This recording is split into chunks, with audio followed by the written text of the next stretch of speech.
সুচিত্রা সেন একজন ভারতীয় অভিনেত্রী ছিলেন। তার জন্মগত নাম ছিল রমা দাশগুপ্ত। তিনি মূলত বাংলা ও হিন্দি চলচ্চিত্রে অভিনয় করে খ্যাতি অর্জন করেছিলেন। বাংলা চলচ্চিত্রে উত্তম কুমারের বিপরীতে নায়িকার ভূমিকায় অভিনয় করে তিনি বিশেষ জনপ্রিয়তা অর্জন করেছিলেন। 1963 সালে সাত পাকে বাঁধা চলচ্চিত্রে অভিনয়ের জন্য মস্কো চলচ্চিত্র উৎসবে সুচিত্রা সেন সেরা অভিনেত্রীর জন্য রৌপ্য পুরস্কার জয় করেন। তিনি প্রথম ভারতীয় অভিনেত্রী যিনি কোনো আন্তর্জাতিক চলচ্চিত্র উৎসবে পুরস্কৃত হয়েছিলেন। 1972 সালে ভারত সরকার তাকে পদ্মশ্রী সম্মান প্রদান করে। শোনা যায় 2005 সালে তাকে দাদা সাহেব ফালকে পুরস্কার দেওয়ার প্রস্তাব রাখা হয়েছিল, কিন্তু সুচিত্রা সেন জনসম্মুখে আসতে চান না বলে এই পুরস্কার গ্রহণ করেননি। 2012 সালে তাকে পশ্চিমবঙ্গ সরকারের সর্বোচ্চ সম্মাননা বঙ্গবিভূষণ প্রদান করা হয়।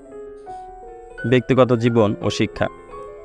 1931 সালের 6 এপ্রিল ব্রিটিশ ভারতের প্রেসিডেন্সির অধুনা বাংলাদেশের রাষ্ট্রের অন্তর্গত সিরাজগঞ্জ জেলার বেলকুচি থানার অন্তর্গত সেনভাঙ্গাবাড়ি গ্রাম সুচিত্রা সেনের পৈতৃক নিবাস। পাবনা জেলার সদর পাবনায় সুচিত্রা সেন জন্মগ্রহণ করেছিলেন। তার বাবা করুণাময় দাশগুপ্ত ছিলেন পাবনা পৌরসভার স্যানিটারি ইন্সপেক্টর ও মা ইন্দিরা দেবী ছিলেন গৃহবধূ। তিনি ছিলেন পরিবারের পঞ্চম সন্তান ও তৃতীয়া কন্যা। পাবনা শহরেই তিনি পড়াশোনা করেছিলেন। তিনি ছিলেন কবি রজনীকান্ত সেনের নাতনি। 1947 সালে বিশিষ্ট শিল্পপতি আদিনাথ সেনের পুত্র দিবানাথ সেনের সঙ্গে সুচিত্রা সেনের বিয়ে হয়। তাদের একমাত্র কন্যা মুনমুন সেনও একজন খ্যাতনামা অভিনেত্রী। 1952 সালে সুচিত্রা সেন বাংলা চলচ্চিত্র জগতের সঙ্গে যুক্ত হন। চলচ্চিত্র জীবন। 1952 সালে শেষ কোথায় ছবির মাধ্যমে তার চলচ্চিত্রের যাত্রা শুরু হয়, কিন্তু ছবিটি মুক্তি পায়নি। সুচিত্রা সেনই বাংলা চলচ্চিত্রের প্রথম অভিনেত্রী যিনি আন্তর্জাতিক চলচ্চিত্র উৎসব থেকে পুরস্কৃত হয়েছিলেন। সাত পাকে বাঁধা ছবিতে অনবদ্য অভিনয়ের স্বীকৃতি হিসাবে 1963 সালে মস্কো চলচ্চিত্র উৎসব থেকে সেরা অভিনেত্রীর পুরস্কার পান তিনি। 1955 সালের দেবদাস ছবির জন্য তিনি শ্রেষ্ঠ অভিনেত্রীর পুরস্কার জেতেন, যা ছিল তার প্রথম হিন্দি ছবি। উত্তম কুমারের সাথে বাংলা ছবিতে রোমান্টিকতা সৃষ্টি করার জন্য তিনি বাংলা চলচ্চিত্রের সবচেয়ে বিখ্যাত অভিনেত্রী। 1960 ও 1970 দশকে তার অভিনীত ছবি মুক্তি পেয়েছে। স্বামী মারা যাওয়ার পরও তিনি অভিনয় চালিয়ে গেছেন। যেমন হিন্দি ছবি আন্দি, এই চলচ্চিত্রে তিনি একজন নেত্রীর ভূমিকায় অভিনয় করেছেন।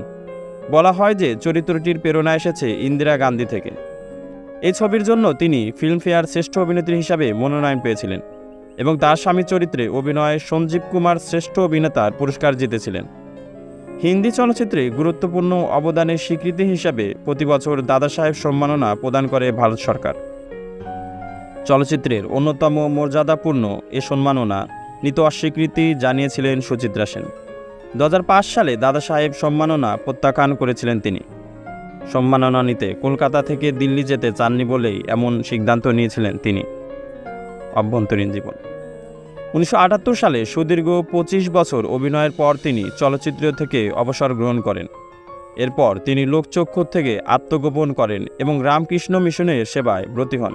2005 সালে দাদা সাহেব ফালকে পুরস্কারের জন্য সুচিত্রা সেন মনোনীত হন, কিন্তু ভারতের প্রেসিডেন্টের কাছ থেকে সশরীরে পুরস্কার নিতে দিল্লি যাওয়ার আপত্তি জানানোর কারণে তাকে পুরস্কার দেওয়া হয়নি। মৃত্যু। 2014 সালে 17 জানুয়ারি ভারতীয় সময় সকাল 8:25 নাগাদ কলকাতার বেল ভিউ হাসপাতালে হৃদরোগে আক্রান্ত হয়ে 82 বছর বয়সে সুচিত্রা সেনের মৃত্যু হয়। 3 সপ্তাহ আগে ফুসফুস সংক্রমণের জন্য তাকে হাসপাতালে ভর্তি করা হয়েছিল।